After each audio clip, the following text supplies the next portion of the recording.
끊자.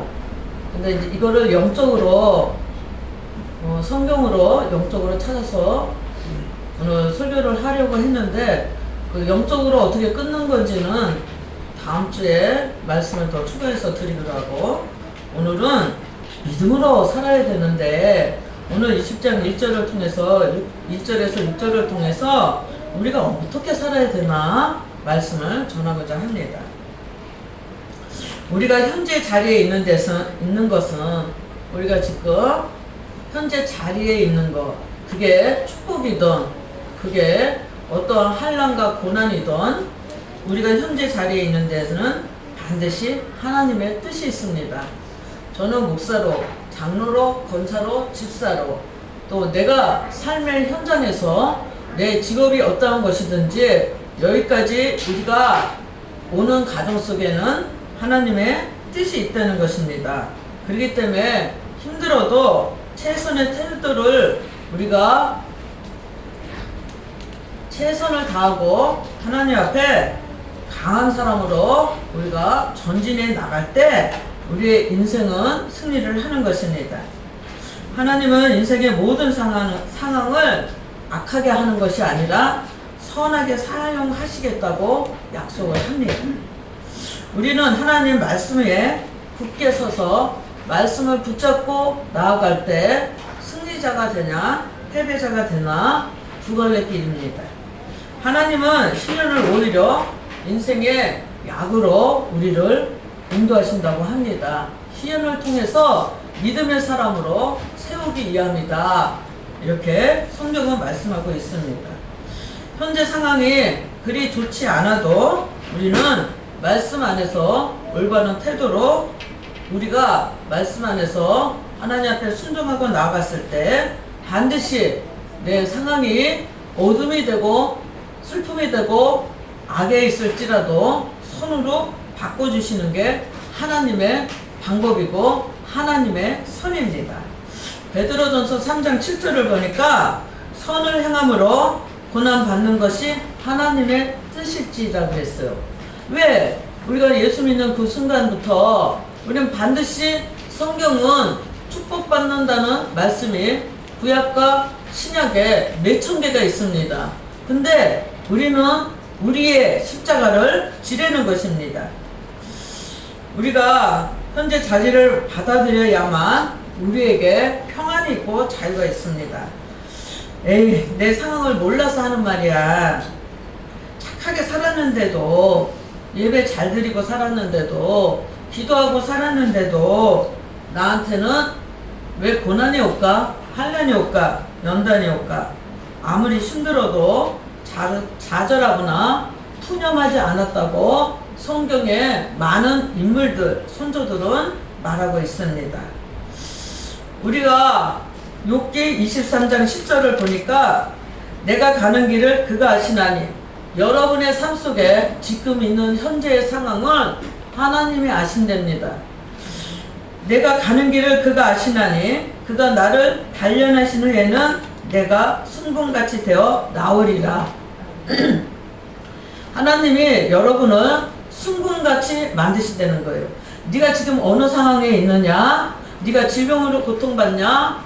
지금 자식으로 고통받냐? 물질로 고통받냐? 내가 안 되는 거예요. 하나님이 아신다는 거예요. 근데 내가 좋은 것을 주는 게 부모인데 하물며 하늘의 아버지께서 왜 나에게 이런 질병의 고통을, 재물의 고통을, 삶 속에, 가정의, 사업장에 고통을 왜 줄까? 정금같이 만들기 위함이라고 성경은 반드시 말하고 있습니다. 우리 금이 24K죠. 99.9%라고 금에 써있죠. 이게 풀무불에 한 번 들어가는 것이 아니라 불구덩이 들어갔다가 나오면 또 두들기죠. 이제 막 그 속에 들어갔다가 나와서 숨을 쉴까 그랬는데 막 두들겨. 그들이 막 두들기더니 또 찬물에다 푹 담궈. 고난이 하나만 오면 괜찮은데 풀무불에 들어갔다 찬물에 들어갔다 또 그 망치로 두들겨 팼다가 이걸로 끝났나? 그랬더니 다시 용광로에 집어넣었다 뺐다 이러면서 20K, 24K 순금을 만드는 것입니다. 근데 우리를 단련하시는 가정이 오늘 욥기 23장 10절 말씀에처럼 그가 나를 단련하신 후에는 내가 순금같이 되어 나오리라. 순금이 되지 않으면, 우리가 좁은 길 좁은 문을 가지 않으면 하나님의 자녀가 될 수 없다는 것입니다. 그래서 이 가정 속에 순금이 되어야 되는 오늘 성경은 은이라고도 말하지 않고 동이라고도 말하지 않고 순금이라고 얘기를 했어요. 여러분도 좁은 길, 좁은 문은 왜 가야 되나? 이 순금이 되지 않으면 하늘의 가나안도 땅의 가나안도 갈 수가 없다는 것입니다. 아, 그러면 나 다 때려쳐. 나 예수 안 믿을래. 나 교회 안 다닐래. 여러분들 자녀가 잘 자라다가 어느 날 엄마가 좀 야단쳤어. 예를 들면 공부해라 공부해라 그러는데 계속 만화 영화 보고 스마트폰 한 번 본 게 아니라 몇 번씩 말을 안 들어. 그래서 엄마나 아빠가 호되게 야단쳤어. 아우, 어떻게 나한테 내가 잘못했다고 나를 이렇게 야단치고 때릴 수 있을까? 아, 엄마도 아니고 아빠도 아니야. 아, 나는 집 나가야 돼. 그래서 멀리 차를 타고 부산으로 도망가 버렸어요. 그랬더니 엄마 아빠가 잘 나갔어 잘 나갔어. 너는 내 새끼도 아니야. 그러는 부모 있습니까? 막 애걸복걸 하면서 부산으로 어떻게 갔나. 요새는 온갖 곳에 CCTV가 있어서 경찰에 신고하고 아마 자식을 찾으러 막 모든 걸 포기하고 막 가게를 한다면 가게를 문 닫고, 직장을 다니는 거면 직장을 휴가를 내서라도 그 자식을 찾아 나설 것입니다. 하나님도 마찬가지입니다. 하나님은 반드시 너를 단련한 후에는 정금같이 만들어서 내가 축복하겠다는 거야. 내가 너를 나의 백성으로 나의 자녀로 삼겠다는데 내가 다 필요 없어. 무슨 교회야, 무슨 주일 예배야, 하나님 필요 없어 이러면서 간다고 하나님이 우리를 그냥 내버려 두겠냐 이거죠. 하나님이 어떠한 방법으로 우리를 찾아서 하나님 자녀로 하나님 예배드리는 장소로 이끌어 내실 것입니다. 똑같은 이치입니다. 우리가 이렇게 가는 동안에 우리가 엄마 아빠가 나를 야단쳤다고 계속 내 속으로 저 엄마는 죽어야 돼, 저 아빠는 죽어야 돼, 저 아빠는 병신돼야 돼, 엄마는 병신돼야 돼 이러는 자녀 있습니까? 근데 우리 인간은 너무 죄악 덩어리이기 때문에 우리는 그런 말을 합니다. 하나님이 복 주실 때는 할렐루야 할렐루야 감사 막 감사를 합니다. 근데 하나님의 단련 속에 들어가 있을 때 내가 힘들고 어려우면 하나님이 있는 거야? 하나님이 계신 거야? 왜? 로마서에는 왜 하지 말라고 그랬는데 왜를 우리는 따집니다. 민수기 14장 28절에 보니까 내 귀에 들린 대로 내가 행하리라. 여러분들 예배드리고 물질 하나님 창고에 올려드리고 봉사하고 기도하고 찬양드리고 제일 조심할 것이 뭐냐면 말입니다. 말. 왜? 제가 방금 전에 얘기한 것처럼 엄마가 야단쳤다고 그 엄마는 내 엄마도 아니야. 죽어버려야 돼. 아우, 저 엄마가 진짜 우리 엄마가 아닐 거야. 어우, 나가서 안 들어왔으면 좋겠어. 말이 됩니까? 근데 우리는 하나님이 축복하지 않을 때 우리는 그 말을 합니다. 많이 합니다. 왜?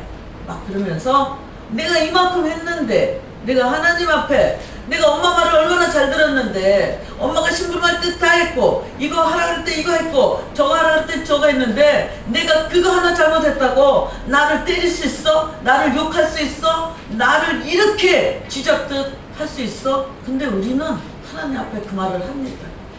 하나님, 내가 한 게 얼만데 왜 나에게 건강을 안 주십니까? 내가 한 게 얼만데 왜 나에게 물질의 복을 안 주십니까? 내가 한 게 얼만데 왜 내 삶 속에 이런 어려운 문제를 나한테 주십니까? 아, 다 필요 없어. 그렇게 우리는 하나님 앞에 겉으로 따지든 속으로 따지든 우리는 따집니다. 근데 민수기 14장 8절에는 내 귀에 들린 대로 내가 행하리라. 유명한 우리나라 세계적인 제일 큰 교회죠. 거기 목사님께서 교회를 건축하면서 몇십 명이 인건비를 못 줬을 때 벽돌을 들고 막 죽이러 쫓아왔을 때, 도망갔을 때 본인이 이제 더 살 소망이 없다. 하나님이 건축하라 그래서 건축하는 가운데 물질이 어려운 거야. 건축 자금이 조달이 안 되는 거야. 그랬을 때 그분이 지층에서 떼어내주려고 했더니 앞으로 안 떼내주고 뒤로 떠내주고, 우리가 죽고자 한다 그래서 죽어지는 것도 아닌데 그분이 그날 밤을 회개하고 밤새도록 기도했다고 합니다. 그분이 왜 세계적인 목사가 됐냐면, 세계적인 교회가 됐냐면 하나님 앞에 불평하는 말이 없었더라고요. 간증을 보니까. 우리는 내가 가는 길을 반드시 하나님은 아십니다. 힘든 것도 알고, 죽기까지 내게 질병 때문에 고통당하는 것도 알고, 물질 때문에 힘든 것도 알고, 자식 때문에 힘든 것도 알고 아십니다.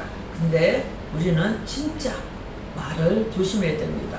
기도해놓고 하나님이 하실 거야. 하나님이 기적을 베풀으실 거야. 하나님이 역사하실 거야. 하나님이 반드시 역전시키실 거야.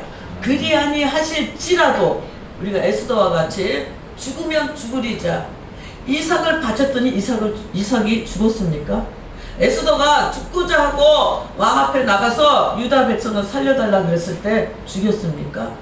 다니엘이 기도했는데 사자굴에 들어갔을 때 사자한테 물려 죽었습니까?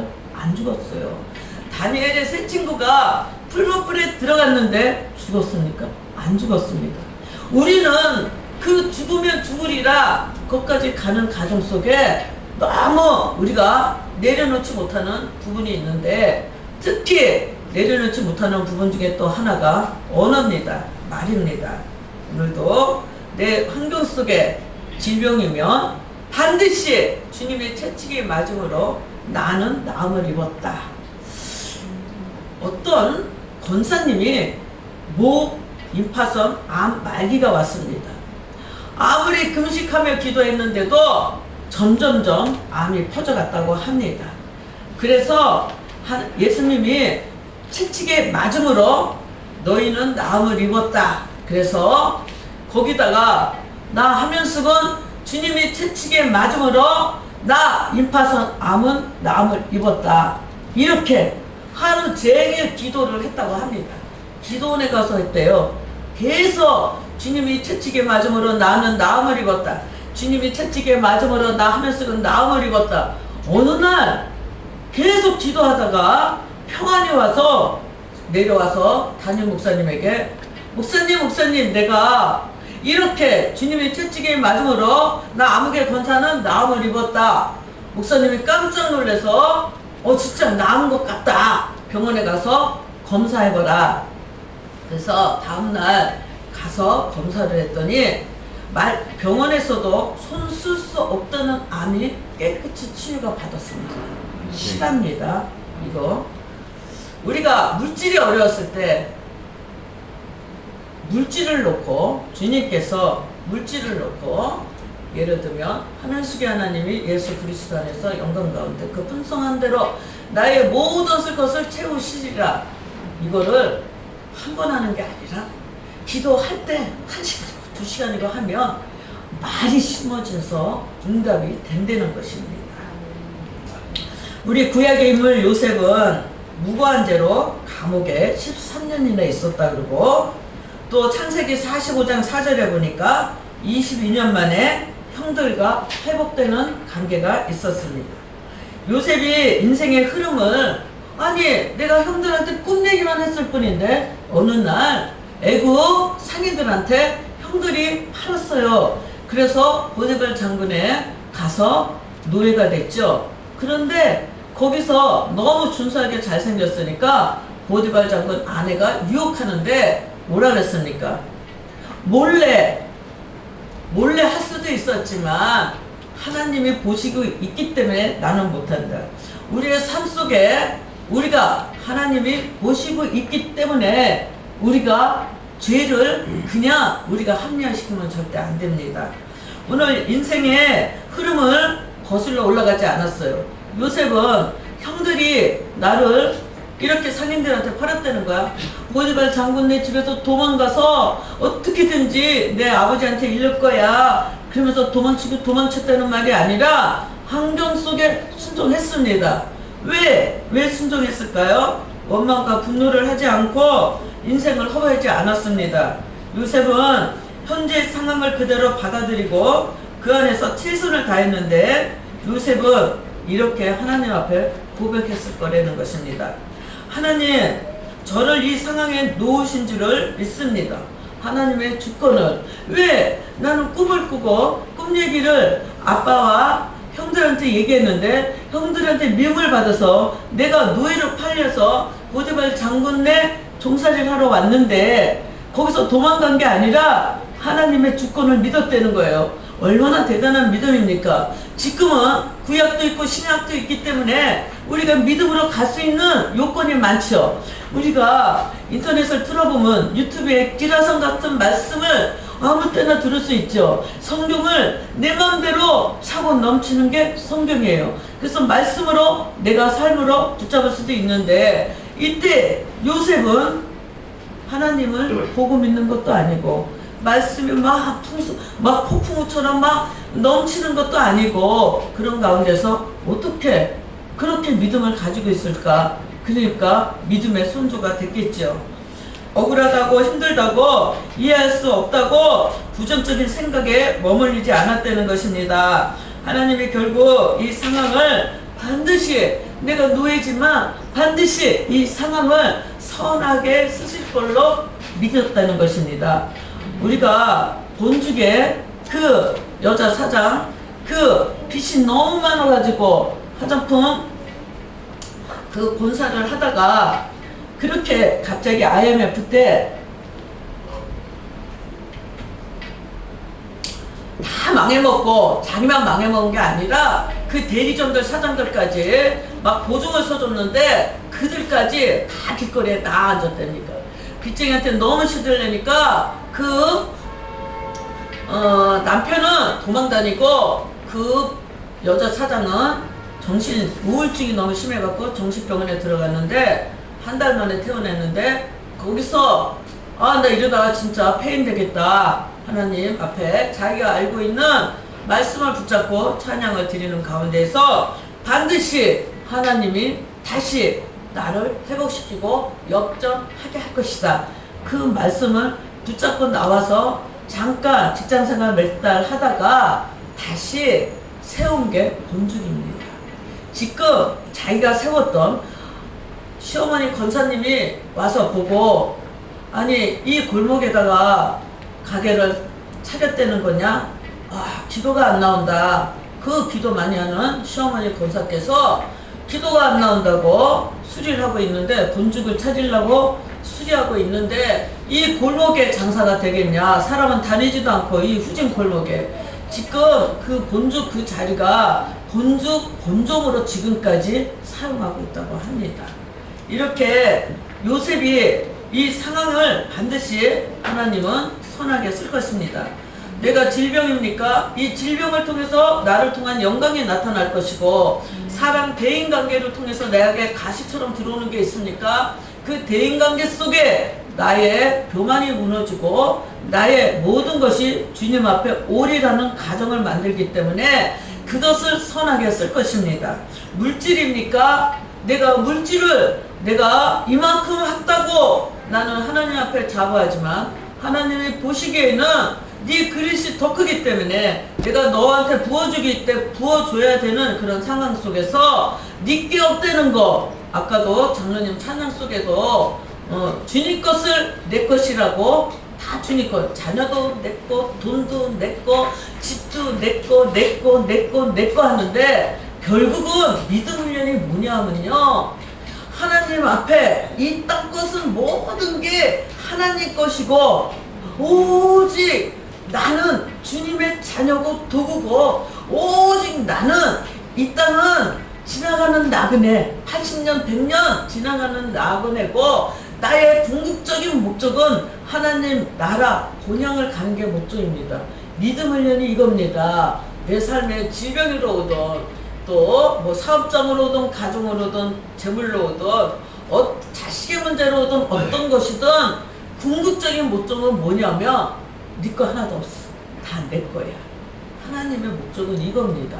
그렇다고 이 땅에서 내가 어렵게 힘들게 살면서 하나님 거, 내 거니까 다 내놔. 그런 하나님 절대 안 합니다. 우리가 그 재정강사 김희진 강사 보면 그거 50평에 살고 있습니다. 한 달 생활비 옛날에 2천만 원이라고 내가 들었는데 지금은 5천만 원이라고 합니다. 한 달. 물론 그건 뭐 저축하고 그 생활비에서도 얼마나 많은 손괴가 나갔는지 모릅니다. 회사가 5개인데 거기서 버는 수입 3억이 본교회를 통해서 전세계로 나가고 있다고 합니다. 또 본인 생활비 5천이에요.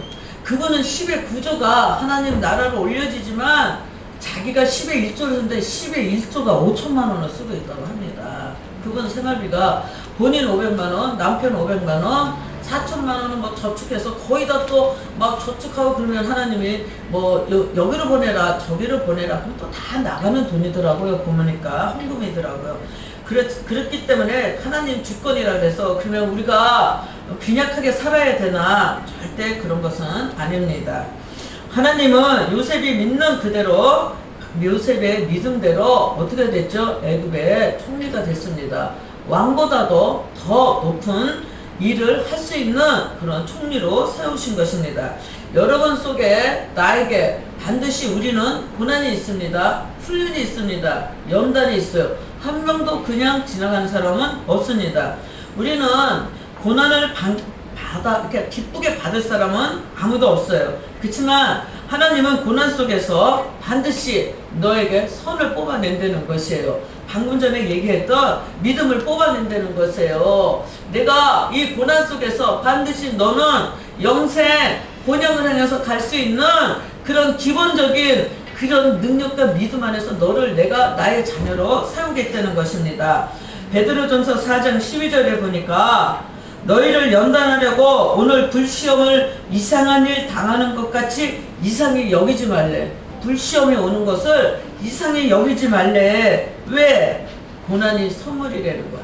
이게 끝이 아니라는 거야. 세상 사람은 불시험, 나에게 불같은 연단이 오고 불같은 어려움이 왔을 때 끝이지만 하나님은 이거를 역전시킨다는 것입니다. 시련을 통과하면 우리는 훨씬 더 강해질 수 있고 어떻게?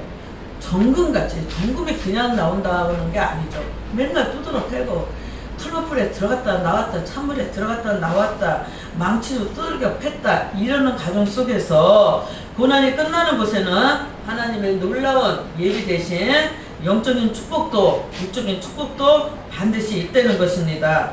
우리가 현재 자리에 있는 데는 하나님의 특별한 뜻이 있다는 거야. 각자의 사명이 있고 소명이 있기 때문에 힘들어도 아무리 힘들어도 하나님의 허락하신 이상 우리는 그거를 통과해야 되는 거예요. 이왕 통과할 거 빨리 통과하고 우리가 낙심하지 않고 두려워하지 않고 빨리 가는 수밖에는 없다는 것입니다. 고난은 성도들의 믿음을 더욱 굳건하기 위한 훈련이 되는 거야. 우리 학교 다니면서 시험 봐야 되는데 아우 나 시험 공부 안 했어. 나 시험 어려워. 아우 나는 학교 안 다니고 도망갈 거야. 그래서 시험을 안 본다면 대학을 들어갈 수 있습니까? 시험을 안 되면 입사 시험이 있는데 입사 시험을 안 치르면 우리가 그 회사에 들어갈 수 있냐는 거예요. 어차피 올 시험 세상에도 시험이 있는데 시험을 통과해야 대학을 들어가고 시험을 통과해야 자격증을 딸 수 있고 시험을 통과해야 내가 회사에 들어갈 수 있는데 이왕 치러야 될 거 최선을 다해서 빨리 가자는 것입니다. 우리가 하나님이 예배하신 복을 받아야 되는데 하나님의 시련을 통과하기 위해서는 거기에 합당한 그릇으로 우리가 빚어져야 된다는 것입니다. 우리 뜻대로 풀리지 않는다고 해서 하나님은 우리를 사랑하지 않으시는 게 아니에요. 우리가 자녀가 잘못했죠. 자녀가 잘못했어. 오락하지 마라. 근데 오락하고, 만화 영화 보지 마라. 근데 만화 영화만 보고, 계속 스마트폰 보지 마라. 근데 스마트폰만 보면, 그래 잘했어. 그냥 네 맘대로 해. 이러겠어요? 잘못해서 한 번, 두 번 경고했는데 안 되면 그때는 사랑의 훈계를 또 매를 들죠. 하나님도 마찬 방법입니다. 우리의 인간적인 방법이나 하나님의 방법이나 똑같은 방법이라는 것입니다. 우리는 영적 전쟁을 해야 됩니다. 우리의 배후 속에는 끊임없이 마귀가 공격하고 있는데 우리는 십자가로 승리하셔야 됩니다. 우리는 여자의 후손입니다. 사단이 우리의 발꿈치를 물었어요. 질병으로 물고, 물질로 막고, 자식의 어려운 관계로 막고, 대인 관계로 막고, 부부 사이로 막고, 사업의 어려움으로 막았는데 십자가로 사탄의 머리를 우리는 부셔야 되는 게 영적 전쟁이고 기도라는 것입니다. 여러분이 반드시 예수님이 다 싸우는 싸움을 기도로 우리 거를 만드는 게 우리의 승리입니다. 나는 기도하다가 응답이 잘 되지 않았을 때 원인이 뭘까 이거를 생각해 봤습니다. 상담 사역을 하니까 왜 기도하는데 이 원인이 풀어지지 않을까? 반드시 기도의 응답이 안 될 때는, 기도해도 안 될 때는 하나님의 뜻이 있는데 그때는 무슨 원인이 있을까? 첫 번째는 하나님의 예비하신 일이 있다는 것입니다. 뭐냐? 하나님의 시간을 기다려야 된다는 것이에요. 또 하나님이 그 환경을 통해서 우리의 그릇을 빚어서 더 큰 사명을 나한테 맡기기 위함입니다. 그렇다고 목사가 되려는 것이 아니고, 내가 말하자면 5평짜리 사업장을 하는데 너 여기서 하는 게 아니라 10평짜리에서 더 큰 사업을 해서 더 많은 수입을 가지고, 너는 예를 들면 건축을 해. 그지 않으면 불우한 이웃을 도와. 그지 않으면 그 아프리카에 우물을 파줘. 그지 않으면 그 영양죽을 먹여. 그렇게 각자의 그 물질로 통한 그런 하나님의 사역이 있다는 것입니다. 그랬는데 그릇이 안 되면 하나님이 10,000,000원을 줘봤어. 가만히 있어봐요. 내가 11조는 안 떼먹을게요. 11조는 씨거든. 우리가 옥수수를 가을에 여름 내내 따서 먹고 가을에 이렇게 달아놓죠. 우리 처마 밑에 시골에 가보면. 근데 그게 씨야. 그래서 그 다음에 봄에 심어. 거기에 5개를 심었는데 그 다음 여름에 보니까 막 몇백 개를 따먹는 거야. 그게 씨의 원리입니다. 그런데 하나님이 그릇이 안 됐을 때 기도 응답이 안 돼요. 내가 제일 안타까운 게 뭐냐면 그릇이 안 돼서 안 주는 것 때문에 안타깝다는 거예요. 하나님이 10,000,000원을 줘봤어. 10,000,000원을 줘봤어. 줘보는 거예요. 첫 번째는 10,000,000원으로 끝나는 게 아니라 10,000,000원을 더한 10억을 줄 수도 있고 100억을 줄 수도 있어. 하나님이 안 주시는 게 아니에요. 근데 10,000,000원을 줘봤어. 주시기 전에 고통받을 때는 하나님 주시기만 해보라 이거야. 그럼 내가 하나님의 성전에 이것도 하고 내가 불의를 이렇게 돕고 저렇게 돕고 하겠다고 그랬는데 1,000,000원이 딱 들어왔어. 아주 상담 사역할 때 아주 이런 경우가 아주 너무 허다합니다. 아주 상담 2년 3년 동안 목사님 죽을 것 같아요. 죽기 전에 어떤 가수 엄마도 그렇게 1년을 다니다가 풀리니까 그냥 가버렸어. 목사님 걱정하지 마세요. 내가 주면 내가 이것도 하고 저것도 하고 내가 주의 전에 먼저 할 겁니다. 그랬는데 하나님이 3억을 딱 줘봤어. 그 가수 엄마한테. 그랬더니 11조는 그 정도 훈련 받으면 11조는 거의 합니다. 보면 11조 했는데 그 다음에 헌금이 3억이 들어가는데 10만원이야. 없는 사람한테 10만원은 크지만 하나님이 일단 던져줘 봤어. 그분은 30억, 300억도 벌 수 있는 통로가 있는 길이 있어요. 근데 가만히 있어봐. 가만히 있어. 빚을 졌으니까 빚도 갚아야 되고 이것도 하나님 거는 하나님은 거지가 됐어. 하나님이 돈이 없어서 아닙니다. 그릇이 됐을 때 내가 상담 사역을 하면서 뭐냐면 어느 날 통장에 돈이 팍 들어갔어. 그랬더니 가면서 빚 갚아야 되는데 그래서 빚으로 확 다 나가버리고 하나님 거는 그 씨, 옥수수 걸어놨던 그 씨를 푹푹푹 삶아 먹었어. 그 다음 봄이 되니까 심을 게 없어. 심을 게 없어. 그럼 어떻게 되죠? 고난은 이어지는 거야. 무슨 고난? 먹을 양식. 제가 오늘 영적으로 나를 가로막고 있는 게 저주가 뭔가 그거를 설교하기 전에 제가 오늘 이거를 마무리를 하려고 합니다. 기도를 했는데 기도해도 응답이 되지 않거나 많은 상담 받으러 오는 분들이 거의 다 그 얘기를 합니다. 왜? 풀어줄 거면 하나님이 확 풀어주지. 풀어줄 것 같다가 막히고 풀어줄 것 같다가 막히는데 이거를 통과하지 못하는 거예요. 하나님이 내 거 좀 내놔봐. 하나님 것은 흩어져 구제했는데 부하게 된대. 가도이 아꼈더니 가난하게 된대. 자문에는 하나님 원리 이 말씀 하나만 붙잡으면 됩니다. 가도이 아꼈더니 가난하게. 그렇다고 막 명품에다 그 얘기하는 거 아닙니다. 하나님 나라에 하나님 거를 쓰는 얘기를 흘러내보내는 얘기를 하는 것입니다. 그 인천의 방주교회 또 마가다락방 원장 목사님 박보영 목사님이 있습니다. 존경할 만하시죠. 38살에 심장병으로 이제 생가사로 오가는 과정 속에 하나님 살려주시며 내가 남은 생애를 하나님 앞에 헌신하겠습니다. 그래서 하여튼 살으셨어요. 의사셨어요.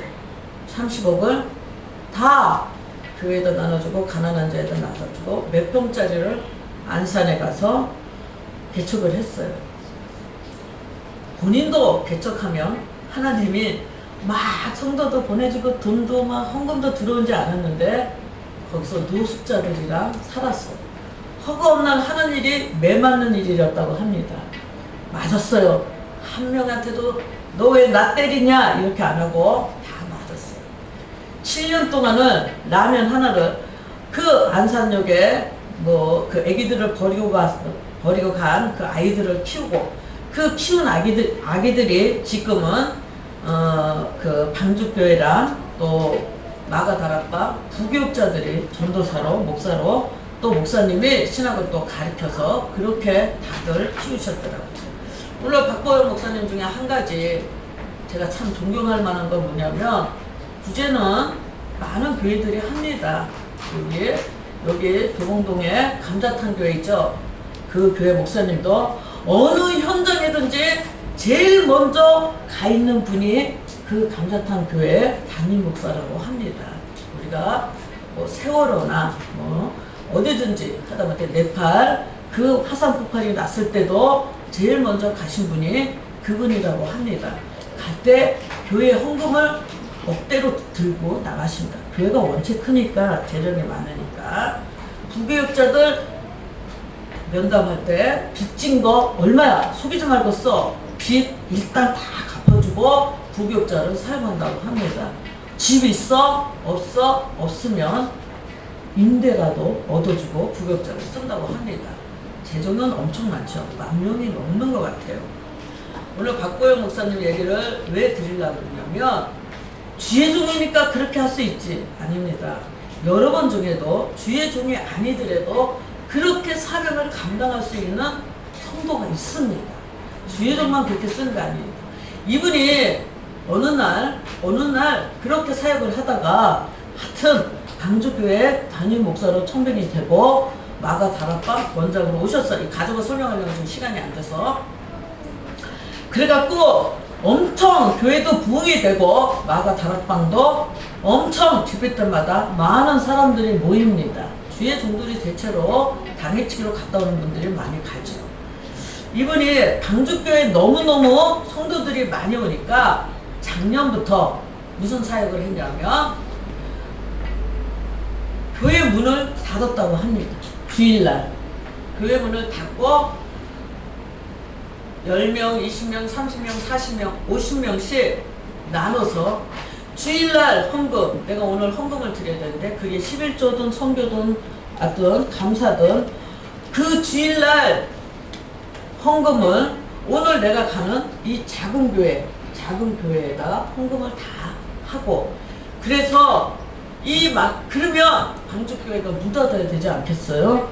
근데 오늘 흩어져 구제했더니, 흩어져 선교했더니 방주교회는 안 망했습니다. 부하게 잘 가고 있어요.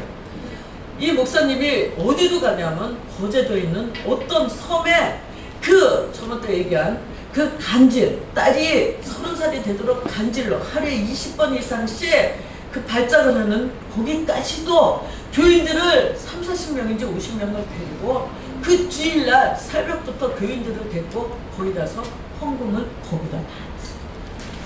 안타까운 게 뭐냐면 우리가 주일날 안내를 쓰면서 빵을 나눠주고 주스를 나눠주고 기름을 나눠주죠.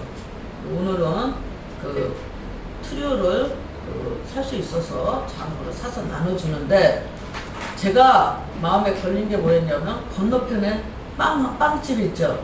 우리가 30-40분밖에 안 나눠주지만 혹시 그것 때문에 저 건너편에 저거 저 무슨 빵인지 풀빵이라 그러나? 저 빵 하는데 저분이 장사가 좀 그 30-40분 동안 들될 수도 있고 저것 때문에 가슴이 아프면 어떡하지? 걸렸어요. 마음에 항상 걸렸어요. 그랬는데 먼저 주에 보니까 문이 닫혀져 있어.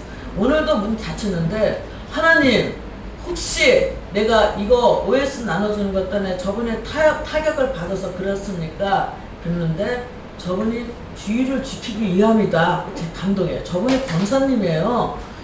그래서 제 마음이 조금 안심이 됐습니다. 그래서 제가 이 OS를 빼버릴까, 단가를 딴 거로 맞추고 빼버릴까. 근데 혹시라도 그 OS 하나를 먹어야 되는, 주스랑 먹어야 되는 사람이 단 한 명이라도 있으면 어떡하나. 사 먹을 돈은 없는데 그 먹어야 될 사람이 있으면 어떡하나. 그것 때문에 제가 노심초사를 했는데, 저분이 권사님이고 남편은 교회를 안 다니신다고 합니다. 그래서 저분이 혹시 빵집 앞에서 OS를 나눠주고 있어, 저분이 더 상처받으면 어떨까, 이 마음이 항상 들어갔는데, 오늘 아침에도 내다보니까 지금 문 여는 전에 지금은 안 내다봤어요. 교회를 다녀오시는 과정 속에 있을 거다, 그런 생각이 들어갔어요. 우리가 이렇게 받을 그릇이 돼야 된다는 것을 계속 강조를 하는 것입니다. 그리고 두 번째는 하나님 때가 있어요. 우리가 오늘 주시면 좋은데 내 그릇이 준비가 안 될 수도 있고 하나님 때와 시간이 있다는 것입니다. 우리는 성경을 읽어보니까 계속 인내를 얘기합니다. 우리는 끝까지 하나님이 더 좋은 것으로 나를 통해서 하나님을 일을 하시고자 할 때 하나님은 반드시 때를 맞춰서 나에게 인내를 요구하고 하나님께서 나를 그 사명으로 이끌어내기 위한 작업을 것입니다. 그리고 오늘 이제 진짜 오늘 본문을 통해서 말씀해야 될 것은 제가 다음 주에 설교를 하겠어요. 근데 제가 얘기를 합니다. 나이가 그릇이 안 됐을 때 기도하고 기도했는데도 응답이 안 된다. 두 번째, 하나님 때가 되지 않아서 응답이 안 된다. 하나님이 나를 통한 어떤 사명이 있어서 내가 너한테 10억도 줄 수 있고 100억도 줄 수 있고 물건을 줄 수 있는데 그게 내 거가 되면 안 된다는 거예요. 하나님 거가 돼야 된다는 거예요. 그게 가만히 있어봐. 나는 벤츠 타고 다녀야 되고 나는 70평에서 살아야 되고 나는 더 이상은 더 내려가서는 못 살아. 근데 하나님은 또 그거 아니야. 그랬을 때 내가 내려놓지 못할 때, 마음과 생각을 지키지 못했을 때 하나님이 마음과 생각을 내려놓게 할 때까지 기도 응답을 안 하실 수도 있다는 거예요. 오늘 본문을 통해서는, 오늘 다음 주에 설교할 거 본문을 통해서는 뭐냐, 너를 가로막고 있는 게 뭐냐면 흐르는 저주가 있는데 네가 흐르는 저주가 어떤 것이냐. 첫째, 내가 내 아버지 조상이죠. 느헤미야가 기도했을 때 나와 내 아버지의 죄를 용서해 주세요. 내 죄는 해결을 했어. 교회를 다니니까 내 아버지의 죄가 있어. 내 부모의 죄가 있어요. 내 시댁의 죄가 있어, 내 친정의 죄가 있어. 근데 그 죄가 어떤 거냐? 그 죄 때문에 내 일이 막힌다는 거야. 첫 번째, 우리 이 대 속에, 그러니까 조상의 흐름 속에 무당이 있었냐? 스님이 있었냐? 점쳤냐? 그런 무속인이 있었으면 나의 자손은 오늘 뭐라 그랬죠? 나를 사랑하고 내 계명을 지키는 자에게는 내가 천대까지 은혜를 베푼대. 아버지로부터 아들에게로 3, 4대까지 이르게 하느니라. 죄가 3, 4대까지. 너의 죄가 3, 4대까지 이르게 한대. 그러면 축복은 1000대까지인데 왜 죄는 3, 4대?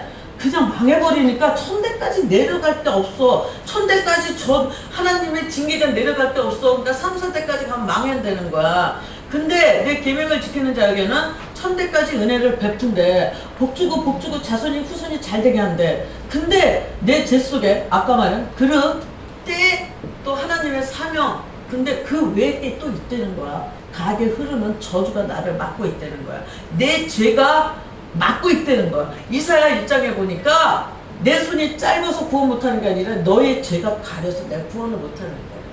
내 삶 속에 축복받기 원하시니까 지나간 과거는 다 그냥 회개로 묻어버리세요. 회개로 하나님 앞에 용서 받으세요. 근데 내 조상 중에 스님이 있으니까, 무속인이 있으니까, 점치는 자가 있으니까 반드시